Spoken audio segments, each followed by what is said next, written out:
د خاورې به الله وپېژنې چې الله څوک دی. بیا چې سړی راشي او ته وایي چې ما ته وښایه الله جل شانو کم دی، بیا بس ته مسلمان یې، دې باوجود دا نشي ښودی چې الله څوک دی. زه درته ښیم امام شافعي رحمت الله علیه بل زما یو څه شیر کړ. امام شافعي رحمت الله علیه یو سړی راغی که نه خبرې بس خبر روزي تسبیح د الله جل شانو ده او د الله جل شانو بړایي ده، الله جل شانو پاکي ده.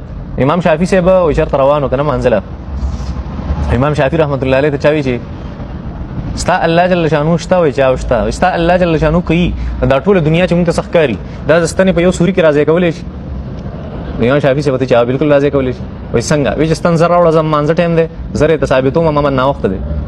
هغه ته ټیک ته ستن راوړم، ستنې ولا راوړه، وایي چې دا ستن راکاږه کړه، راکاږه یې کړه، وایي چې مخامخ پکې سوري ښکاري او ښکاري بګي، وایي چې سترګې ته یې نږدې کړه، رانږدې کړه، نور یې نږدې کړه، نور یې نږدې کړه، وایي اوس یې پټه کړه دا یو سترګه وته دا یو سترګه ورته پټه کړه، وایي ستنې به دې سوري کې تا ته غرونه ښکاري وایي او اسمان درته ښکاري وایي او ستوري نور درته ښکاري وایي او هغه څیزونه غرونه اسمانونه نور وړوکی شوي خو نه دی وایي نه، وایي دغه ته الله جل شانه وایي چې ستنې په سوري کې دا تمام څیزونه راټول کړه او ستا د سترګې په هغه شیشه باندې ولګول په دې کې رانه نه باسل.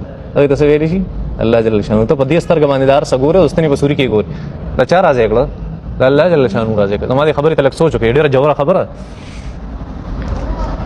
خو امام شافعي صاحب روان دی دا ورته نه چې ورکې کتاب ګورم نو یا مولانا به تپوس کوم دا ورته نو امام شافعي صاحب روان دا خلک دا امت وسو امت.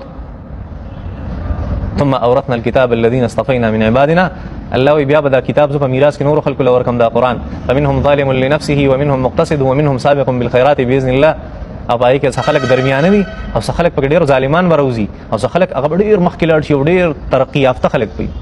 دغه خلک ترقي یافته خلک دي ترقي کړې وه، موږ بس ترقي